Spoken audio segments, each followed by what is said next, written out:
வணக்கம் மக்களே, welcome back to நேற்று இன்று நாளை. இன்றைக்கி நம்ம ட்ரெடிஷ்னல் சவுத் இண்டியன் மசாலா தோசையோட ஸ்டஃபிங் எப்படி பண்ணுறதுங்கிறத பார்க்க போகிறோம். இது கூடவே நான் கிறிஸ்பி தோசை எப்படி பண்ணுறது, அதோட மெஷர்மெண்ட்ஸ் எல்லாம் என்னென்னங்கிறதையும் நான் கொடுத்துருக்கேன். அதுக்கு முன்னாடி நம்ம சேனலுக்கு ஃபர்ஸ்ட் டைமாக வரீங்கன்னா மறக்காமல் சப்ஸ்கிரைப் பண்ணுங்கள். இப்போ இந்த பொட்டேட்டோ ஸ்டஃபிங் எப்படி பண்ணலாங்கிறத பார்த்துடலாம். ஒரு கடாயில் 3 டேபிள் ஸ்பூன் எண்ணெய் சேர்த்துக்கோங்க. எண்ணெய் சூடானதுக்கப்புறம் 1 டீஸ்பூன் கடுகு, அதுக்கப்புறம் 1 டீஸ்பூன் ஜீரகம் சேர்த்துக்கலாம். எப்போவுமே ஜீரகம் சேர்க்கறதுக்கு முன்னாடி இந்த மாதிரி கசக்கிட்டு சேர்த்திங்கன்னா அதோட ஃப்ளேவர் நம்மளுக்கு நல்லாவே கிடைக்கும். ஒரு 1/2 டீஸ்பூன் அளவுக்கு கடலைப்பருப்பு, அதுக்கப்புறம் ஒரு 1/2 டீஸ்பூன் அளவுக்கு உளுத்தம் பருப்பு, கொஞ்சமாக பெருங்காயம், கொஞ்சமாக கருவேப்பிலை சேர்த்துக்கலாம். காரத்துக்கு நான் ஒரு பச்சை மிளகாய் சேர்த்துக்கிறேன். கூடவே 2 வெங்காயத்தை பொடிப்பொடியாக சாப் பண்ணி சேர்த்துட்டு நல்லா வதக்கிக்கலாம். வெங்காயம் கொஞ்சம் வதங்கினதுக்கப்புறமா ஒரு தக்காளியை சாப் பண்ணி சேர்த்துக்கோங்க. நல்ல ஒரு பிரைட் எல்லோ கலர் கிடைக்கிறதுக்காக 1/2 டீஸ்பூன் அளவுக்கு மஞ்சள் பொடி சேர்த்துக்கலாம். தக்காளி நல்லா வெந்து சாஃப்ட் ஆனதுக்கப்புறமா 2 டேபிள் ஸ்பூன் அளவுக்கு கடலை மாவு சேர்த்துக்கலாம். கடலை மாவு சேர்க்கறதுனால நம்மளுக்கு டேஸ்ட்டும் கூடும், ப்ளஸ் நம்மளோட குவான்டிட்டியும் கொஞ்சம் ஜாஸ்தியாகும். கடலை மாவை இந்த எண்ணெயிலேயே சாட்டே பண்ணிவிட்டு 2 கப் தண்ணி சேர்த்துட்டு பச்சை வாசனை போகிற வரைக்கும் நல்லா கொதிக்க விடலாம்.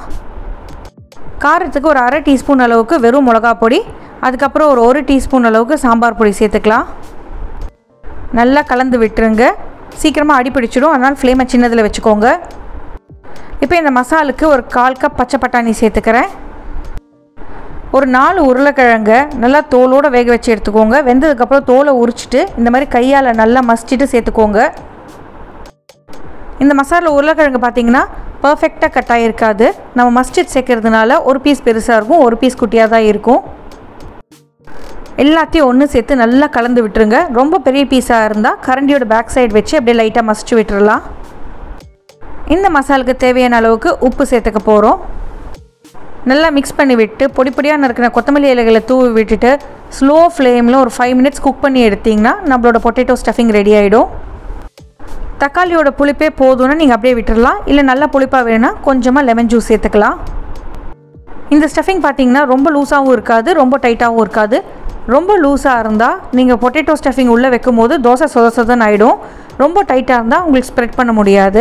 அதனால் கன்சிஸ்டன்சியை பார்த்து அட்ஜஸ்ட் பண்ணிக்கோங்க. ஒரு ஸ்ப்ரெட்டபிள் கன்சிஸ்டன்சியில் இருக்கணும். இந்த ஸ்டஃபிங்கை நீங்கள் பூரி கூட சாப்பிட்லாம், இல்லைன்னா ரசம் ரைஸ் கூட சாப்பிட்லாம், ரொம்பவே நல்லாயிருக்கும். அடுத்ததான் நம்ம கிறிஸ்பி தோசை எப்படி பண்ணலாங்கிறத பார்த்துடலாம். தோசை மாவுக்கு நான் 1/4 கப் பச்சரிசி, 1/4 கப் இட்லி அரிசி எடுத்திருக்கேன். பருப்பு பார்த்திங்கன்னா 1/4 கப் உளுத்தம் பருப்பு, 1/4 கப் கடலைப்பருப்பு சேர்த்துக்கலாம். 1/2 டீஸ்பூன் வெந்தயம் சேர்த்து ஒரு 4-5 மணி நேரத்துக்கு ஊற வச்சுடுங்க. ஊறினதுக்கப்புறம் நல்லா ஃபைனாக அரைச்சிட்டு உப்பு, வாக்கிறதுக்கு முன்னாடி கொஞ்சமாக சர்க்கரை, அதுக்கப்புறம் ரவை சேர்த்து வாத்திங்கன்னா நல்லா கரக்கரன்னு தோசை வரும். ரவை சர்க்கரை சேர்க்குறது ஆப்ஷனல் தான். நல்லா தின்னாக தோசையை வாத்துட்டு நெய் இல்லைன்னா எண்ணெய் சேர்த்துட்டு ஒரு சைடு மட்டும் வேக வச்சா போதும். மேலே இந்த உருளைக்கிழங்கு ஸ்ப்ரெட் பண்ணிவிட்டு அப்படியே நீங்கள் சர்வ் பண்ணலாம். அப்படியே கூட சாப்பிட்லாம், இல்லைன்னா ஒரு சாம்பார் சட்னியோடு சர்வ் பண்ணுங்கள். இந்த ரெசிபியை கண்டிப்பாக உங்கள் வீட்டில் ட்ரை பண்ணி பாருங்கள். ட்ரை பண்ணி பார்த்து எப்படி இருக்குன்னு சொல்லுங்கள். நம்ம சேனலுக்கு ஃபர்ஸ்ட் டைமாக வரீங்கன்னா லைக் பண்ணுங்கள், ஷேர் பண்ணுங்கள், மறக்காமல் சப்ஸ்கிரைப் பண்ணுங்கள். தேங்க்ஸ் ஃபார் வாட்சிங். இன்னொரு நல்ல வீடியோடு உங்களை நான் நாளைக்கு சந்திக்கிறேன். until then take care, bye bye.